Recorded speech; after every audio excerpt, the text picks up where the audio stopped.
American president Donald Trump ഇറാന് മുന്നിൽ വെച്ചിരിക്കുന്ന 15 സമാധാന കരാറിലെ സമയപരിധി അവസാനിക്കാൻ ഇനി മിനിറ്റുകൾ മാത്രം ബാക്കി.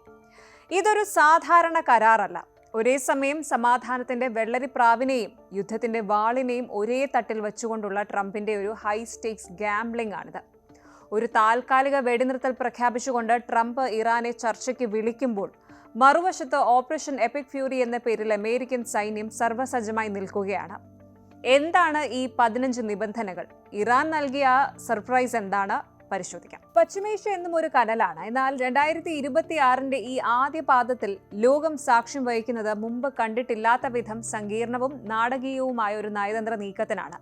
അമേരിക്കൻ പ്രസിഡന്റ് ഡൊണാൾഡ് ട്രംപ് ഇറാന് മുന്നിൽ വെച്ചിരിക്കുന്ന 15 സമാധാന കരാർ വെറും ഒരു ഉടമ്പടിയല്ല, മറിച്ച് പതിറ്റാണ്ടുകളായി തുടരുന്ന ശത്രുതയുടെ ഗതി മാറ്റാൻ ലക്ഷ്യമിട്ടുള്ള ഒരു നിർണായക നീക്കമാണ്. വാഷിംഗ്ടണിൽ നിന്ന് പുറത്തുവരുന്ന വാർത്തകൾ പ്രകാരം 1 മാസത്തെ താൽക്കാലിക വെടിനിർത്തൽ പ്രഖ്യാപിച്ചുകൊണ്ട് ഇറാനെ ചർച്ചകളുടെ മേശയിലേക്ക് കൊണ്ടുവരാനാണ് ട്രംപിന്റെ ശ്രമം.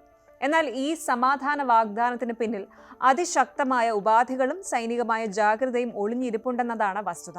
24 മണിക്കൂർ എന്ന ചുരുങ്ങിയ സമയപരിധിക്കുള്ളിൽ ഇറാൻ നൽകുന്ന മറുപടി എന്തായിരിക്കും എന്നതിനെ ആശ്രയിച്ചിരിക്കും വരും കാലത്തെ ലോക സമാധാനവും സാമ്പത്തിക സ്ഥിരതയും. ഈ സമാധാന കരാറിന്റെ പിന്നാമ്പുറങ്ങൾ പരിശോധിച്ചാൽ ട്രംപിന്റെ വിശ്വസ്തരായ ജേറഡ് കുഷ്ണർ, സ്റ്റീവ് വിറ്റ്കോഫ് എന്നിവരുടെ വ്യക്തമായ കൈമുദ്രകൾ കാണാം.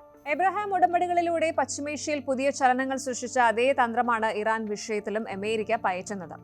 ഇസ്രയേലിലെ ചാനൽ 12 പുറത്തുവിട്ട വിവരങ്ങൾ സൂചിപ്പിക്കുന്നത് ഇറാന്റെ ആണവ പദ്ധതികൾ പൂർണ്ണമായും നിർത്തലാക്കുക എന്നതാണ് ഈ കരാറിലെ ഏറ്റവും പ്രധാനപ്പെട്ട നിർദ്ദേശം. 60% വരെ സമ്പുഷ്ടീകരിച്ച യുറേനിയം അന്താരാഷ്ട്ര ആണവോർജ്ജ ഏജൻസിക്ക് IAEAക്ക് കൈമാറണമെന്ന കടുത്ത ഉപാധിയാണ് അമേരിക്ക മുന്നോട്ട് വയ്ക്കുന്നത്. ഇതിനു പുറമെ നഥാൻസ്, ഇസ്ഫഹാൻ, ഫോർദോ എന്നിവിടങ്ങളിലെ ആണവ കേന്ദ്രങ്ങൾ പൊളിച്ചു നീക്കണമെന്ന ആവശ്യം ഇറാന്റെ പരമാധികാരത്തിന് മേലുള്ള കടന്നുകയറ്റമായാണ് അവിടുത്തെ ഭരണകൂടം കാണുന്നത്. ഇങ്ങനൊരു സാഹചര്യത്തിലും ഉപരോധങ്ങൾ നീക്കം ചെയ്യുമെന്ന വാഗ്ദാനം ഇറാന്റെ തകർന്നടിഞ്ഞ ഇക്കണോമിക്ക് വലിയൊരു പ്രലോഭനമായി നിലനിൽക്കുന്നുണ്ട്. ആഗോള സാമ്പത്തിക വിപണിയിൽ ഈ നീക്കം ഇതിനകം തന്നെ വലിയ തരംഗങ്ങൾ സൃഷ്ടിച്ചു കഴിഞ്ഞു. യുദ്ധഭീതി മൂലം ബാരലിന് $100 മുകളിൽ വന്നിരുന്ന ബ്രെന്റ് ക്രൂഡ് ഓയിൽ വില സമാധാന കരാർ വാർത്തകൾ പുറത്തു വന്നതോടെ $95 ഇടിഞ്ഞു. ഇന്ധനവിലയിലെ ഈ നേരിയ കുറവ് പോലും ആഗോള വിപണിയിൽ വലിയ ഉണർവ് നൽകുന്നുണ്ട്. പ്രത്യേകിച്ച് ഹോർമൂസ് കടലിടുക്ക് അന്താരാഷ്ട്ര ഗതാഗതത്തിനായി പൂർണ്ണമായും തുറന്നു കൊടുക്കണമെന്ന വ്യവസ്ഥ കപ്പൽ ഗതാഗത മേഖലയിൽ വലിയ ആശ്വാസമാണ് നൽകുന്നത്.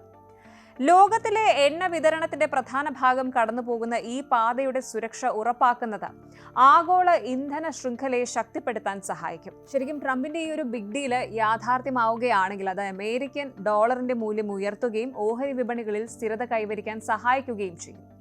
എന്നാൽ ഈ സമാധാന നീക്കങ്ങൾക്കിടയിലും അമേരിക്കയുടെ സൈനിക നിലപാടുകളിൽ അയവില്ലെന്നത് ശ്രദ്ധേയമാണ്. ഒരു വശത്ത് ചർച്ചകൾ നടക്കുമ്പോൾ മറുവശത്ത് പെന്റഗൺ ഓപ്പറേഷൻ എപ്പിക് ഫ്യൂറി എന്ന സൈനിക നീക്കവുമായി മുന്നോട്ട് പോവുകയാണ്. 3000-ഓളം പാരാട്രൂപ്പേഴ്സിനെ മേഖലയിൽ വിന്യസിക്കാനുള്ള നീക്കം ഇറാനെ സമ്മർദ്ദത്തിനാക്കാനുള്ള തന്ത്രമാണെന്ന് രാഷ്ട്രീയ നിരീക്ഷകർ കരുതുന്നു. ഇറാന്റെ ഊർജ്ജ കേന്ദ്രങ്ങൾക്ക് നേരെയുള്ള ആക്രമണം 5 ദിവസത്തേക്ക് നിർത്തിവെക്കാൻ ട്രംപ് ഉത്തരവിട്ടിട്ടുണ്ടെങ്കിലും കരാർ ലംഘിക്കപ്പെട്ടാൽ അതിശക്തമായ തിരിച്ചടി ഉണ്ടാകുമെന്ന മുന്നറിയിപ്പും ഇതിലുണ്ട്. വാക്കും ആയുധവും ഒരേപോലെ ഉപയോഗിച്ചുള്ള ട്രംപിന്റെ ഈ നയതന്ത്രം ശത്രു രാജ്യങ്ങളെ വിട്ടുവീഴ്ചയ്ക്ക് നിർബന്ധിതരാക്കുന്ന ഒന്നാണ്. JD വാൻസ്, മാർക്കോ റൂബിയോ എന്നിവരുടെ നേതൃത്വത്തിലുള്ള ടീം ഈ സങ്കീർണമായ സാഹചര്യം വളരെ കരുതലോടെയാണ് കൈകാര്യം ചെയ്യുന്നത്. ഇറാന്റെ ആഭ്യന്തര രാഷ്ട്രീയത്തിൽ ഈ സമാധാന കരാർ വലിയ ഭിന്നതകൾക്ക് കാരണമായിട്ടുണ്ട്. പാർലമെന്റ് സ്പീക്കർ മുഹമ്മദ് ബഖർ ഖാലിബാഫിനെ പോലെയുള്ള മിതവാദികൾ ചർച്ചകളോട് അനുകൂലമായി പ്രതികരിക്കാൻ താൽപര്യപ്പെടുന്നുണ്ടെങ്കിലും കടുത്ത നിലപാടുകാരായ വിപ്ലവ ഗാർഡുകൾ, റെവല്യൂഷണറി ഗാർഡ്സ് ഇതിനെ എതിർക്കാനാണ് സാധ്യത. പാകിസ്ഥാൻ വഴിയാണ് അമേരിക്ക ഈ കരാർ കൈമാറിയത് എന്നത് നയതന്ത്രപരമായി വലിയ പ്രാധാന്യം അർഹിക്കുന്നു. നേരിട്ടുള്ള ചർച്ചകൾ ഒഴിവാക്കിക്കൊണ്ട് മൂന്നാമതൊരു രാജ്യം വഴി സന്ദേശങ്ങൾ കൈമാറുന്നത് ഇറാന് തങ്ങളുടെ അന്തസ്സ് നിലനിർത്തിക്കൊണ്ട് തന്നെ തീരുമാനങ്ങൾ എടുക്കാൻ അവസരം നൽകുന്നു. ഇറാൻ തങ്ങൾക്ക് വലിയൊരു സമ്മാനം നൽകിയതായും അത് സാമ്പത്തികമായി വലിയ മൂല്യമുള്ളതാണെന്നും ട്രംപ് വെളിപ്പെടുത്തിയത് ഇറാന്റെ ഭാഗത്തു നിന്നുള്ള ഏതെങ്കിലും തരത്തിലുള്ള രഹസ്യ ധാരണകളെ സൂചിപ്പിക്കുന്നുണ്ടോ എന്ന് ലോകം ഉറ്റുനോക്കുകയാണ്. മിസൈൽ പ്രോഗ്രാമുകളുടെ കാര്യത്തിലും അമേരിക്ക കടുത്ത നിയന്ത്രണങ്ങളാണ് നിർദ്ദേശിച്ചിരിക്കുന്നത്. ഇറാന്റെ ദീർഘദൂര മിസൈൽ ശേഷി പൂർണ്ണമായും ഇല്ലാതാക്കുകയും അത് പ്രതിരോധ ആവശ്യങ്ങൾക്ക് മാത്രമായി പരിമിതപ്പെടുത്തുകയും വേണമെന്നതാണ് അമേരിക്കയുടെ നിലപാട്. പകരമായിട്ട് ഇറാന്റെ ബുഷർ ആണവ നിലയത്തിന്റെ വികസനത്തിന് സാങ്കേതിക സഹായം നൽകാമെന്നും സിവിലിയൻ ആവശ്യങ്ങൾക്കുള്ള വൈദ്യുതി ഉൽപ്പാദനത്തിന് പിന്തുണ നൽകാമെന്നും കരാറിൽ പറയുന്നുണ്ട്. ഇത് ഇറാൻ ഒരു സമാധാനപരമായ ആണവ പരിപാടിയുമായി മുന്നോട്ട് പോകാനുള്ള അവസരം തുറന്നു നൽകുന്നു. മേഖലയിലെ സായുധ സംഘങ്ങൾക്കുള്ള പിന്തുണ പിൻവലിക്കണമെന്ന വ്യവസ്ഥ ഇസ്രായേലിന്റെ സുരക്ഷയുമായി നേരിട്ട് ബന്ധപ്പെട്ടതാണ്. ഒക്ടോബർ 7-ന് ശേഷമുണ്ടായ സംഘർഷങ്ങൾ പശ്ചിമേഷ്യയെ തകർത്തിരിക്കുന്ന ഈ ഒരു സാഹചര്യത്തിൽ ഇറാന്റെ പ്രോക്സി ഗ്രൂപ്പുകളെ നിയന്ത്രിക്കുന്നത് ശാശ്വത സമാധാനത്തിന് അത്യന്താപേക്ഷിതമാണ്. ഗൾഫ് മേഖലയിൽ ജോലി ചെയ്യുന്ന ലക്ഷക്കണക്കിന് മലയാളികൾ ഉൾപ്പെടെയുള്ള പ്രവാസികൾക്ക് ഈ സമാധാന നീക്കം വലിയൊരു പ്രതീക്ഷയാണ് നൽകുന്നത്. യുദ്ധഭീതി നിലനിൽക്കുന്നത് ഗൾഫ് രാജ്യങ്ങളിലെ സാമ്പത്തിക പ്രവർത്തനങ്ങളെയും തൊഴിൽ മേഖലയും ദോഷകരമായി ബാധിച്ചിരുന്നു. ഇറാനും അമേരിക്കയും തമ്മിലുള്ള ബന്ധം മെച്ചപ്പെടുത്തുന്നത് മേഖലയിലെ വിനോദസഞ്ചാര വ്യാപാര മേഖലകളിൽ വലിയ പുരോഗതി ഉണ്ടാക്കും. ഇസ്രായേൽ ഗവൺമെന്റും ഈ നീക്കത്തെ അതീവ ജാഗ്രതയോടെയാണ് കാണുന്നത്.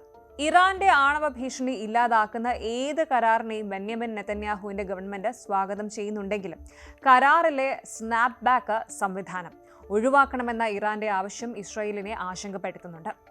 ചുരുക്കത്തിൽ ഡൊണാൾഡ് ട്രംപ് മുന്നോട്ട് വച്ചിരിക്കുന്ന ഈ 15 പദ്ധതി പശ്ചിമേഷ്യയുടെ ചരിത്രത്തിലെ തന്നെ ഏറ്റവും വലിയ പരീക്ഷണമാണ്.